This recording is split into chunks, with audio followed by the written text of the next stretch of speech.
Hello viewers, welcome back to my channel. आप सब लोग कैसे हैं? आज आप लोगों के साथ मैं शेयर करने जा रही हूँ एक ऐसी डिश जो अपने टेस्ट से भी और अपने यूनिक फ्लेवर से भी आप लोगों का दिल जीत लेगी। आज यूडियार किचन में बनने जा रही है फिश चटहारा कबाब।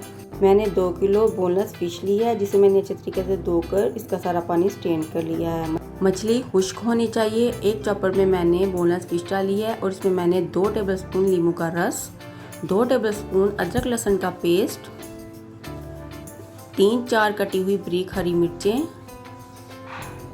1 मुट्ठी धनिया, 1 मुट्ठी पुदीना, इनका भी पानी मैंने खुश्क कर लिया है, 1 टीस्पून कुटी हुई लाल मिर्च, आधी टीस्पून नमक मछली को भी लगा हुआ था, 1 टीस्पून अजवाइन, 4 लौंग जिसको मैंने पीस कर डाला है, 2 टेबलस्पून चाट मसाला, 2 टेबलस्पून धनिया पाउडर, 1 टीस्पून हल्दी, 2 प्याज़ों को रफली काट कर वो शामिल किया है और 1 प्याज को मैंने फ्राई करके वो शामिल किया है।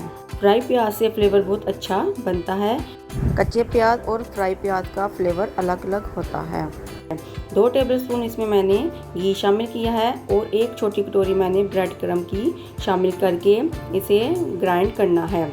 अगर आपके पास ब्रेड क्रम्ब ना हो तो आप 2 ब्रेड के स्लाइस भी डालकर चॉपर में चॉप कर सकती हैं। देखिए कितना अच्छा कीमा बना है। अब एक चटहारेदार मसाला तैयार करती हूँ। एक प्लेट में मैंने 1 टेबलस्पून साबुत जीरा, 2 टेबलस्पून कुटा हुआ धनिया, 2 टेबलस्पून कुटी हुई लाल मिर्च, 1 टेबलस्पून चाट मसाला और आधी टीस्पून कलौंजी डालकर इसे अच्छे तरीके से मिक्स करना है।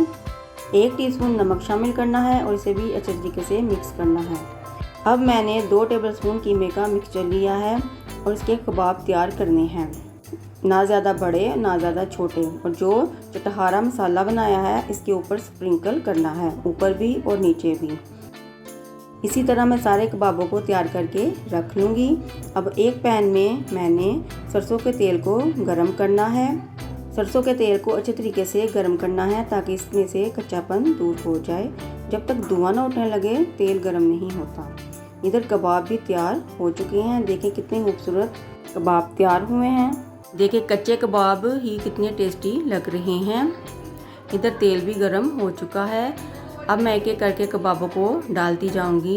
कबाबों को ज़्यादा तेज़ आंच पर नहीं डालना और ना ही हल्की आंच पर डालना है। तेज़ आंच पर डालेंगे कबाब अंदर से कच्चे रह जाएंगे और हल्की आंच पर डालेंगे तो इसका सारा मिक्सचर उतर जाएगा। जब एक साइड फ्राई हो जाए तो इसकी साइड को चेंज करना है।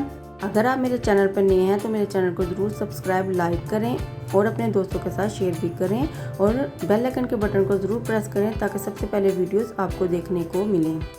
देखें कबाब फ्राई हो चुके हैं, इन्हें मैं बाहर निकाल लूँगी। इस तरह मैं सब कबाबों को फ्राई करके बाहर निकाल लूँगी। अब मैं फ़िश चटहारा कबाब को इमली की चटनी के साथ सर्व करती हूँ। ये बहुत ही लाइट और हेल्दी रेसिपी बनी है। फ़िश कबाब के साथ इमली की चटनी बहुत फ्लेवर देती है। ये बहुत टेस्टी और मज़ेदार रेसिपी तैयार हुई है। आप इसे ज़रूर ट्राई करें और अपने घर वालों को बनाकर ज़रूर खिलाएं, उन्हें बहुत ही पसंद आएगी। अगर आपको मेरी रेसिपी अच्छी लगती है तो मेरी वीडियो को लाइक और शेयर करें और मेरे चैनल को सब्सक्राइब करें ताकि सबसे पहले नोटिफिकेशन आपके पास आए। आप कमेंट में बताएं कि आपको ये रेसिपी कैसी लगी है। आप अपनी दुआओं में याद रखें। शुक्रिया।